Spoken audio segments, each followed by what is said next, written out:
Bonjour tout le monde, je m'appelle Fanny et je travaille chez Sentier Urbain.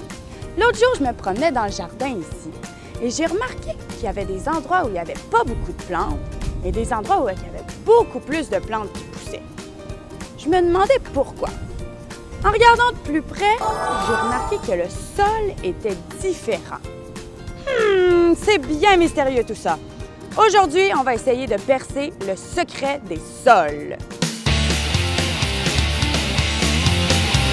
Le sol, c'est un peu comme un délicieux gâteau. Ça prend différents ingrédients. D'un côté, on a les ingrédients inorganiques. Ça veut dire qu'ils viennent des roches. J'ai besoin de sable, d'argile et de limon. Le limon, c'est des morceaux de roche plus petites que du sable, mais plus grosses que de l'argile. Je vais aussi avoir besoin de matière organique. C'est des restes de choses qui ont déjà été vivantes, comme des feuilles ou des bouts de branches. On appelle ça de l'humus ou du compost aussi. Quand on mélange tous ces ingrédients-là ensemble, on a du sol. Et puisque les ingrédients sont de différentes grosseurs, ils vont se placer ensemble et faire des trous qui vont laisser passer l'air et l'eau. Tu sais qu'il y a plein de sortes de gâteaux différents. Mais c'est la même chose pour le sol. Ce qui va changer un sol d'un autre, c'est la quantité de chaque ingrédient.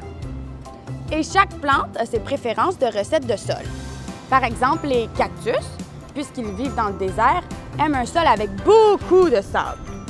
Et plein d'arbustes à petits fruits, comme le bleuetier, aiment les sols plus acides.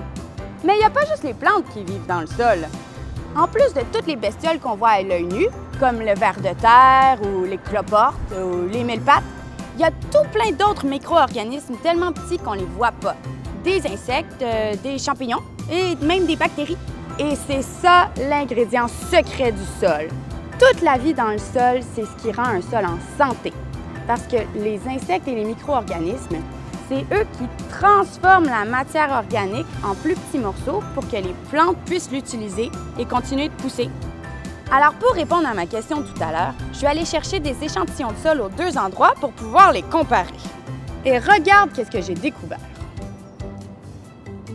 Ça, c'est le sol où il n'y avait pas beaucoup de plantes. Et ça, c'est le sol où il y avait beaucoup de plantes. Juste en le regardant, je vois que c'est pas la même couleur.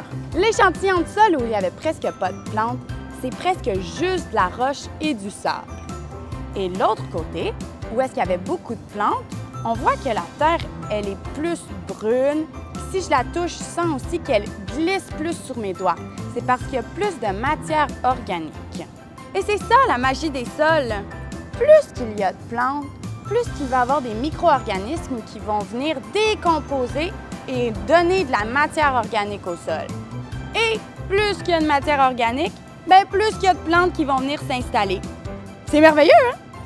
Parler autant d'ingrédients et de recettes, ça m'a donné un peu faim.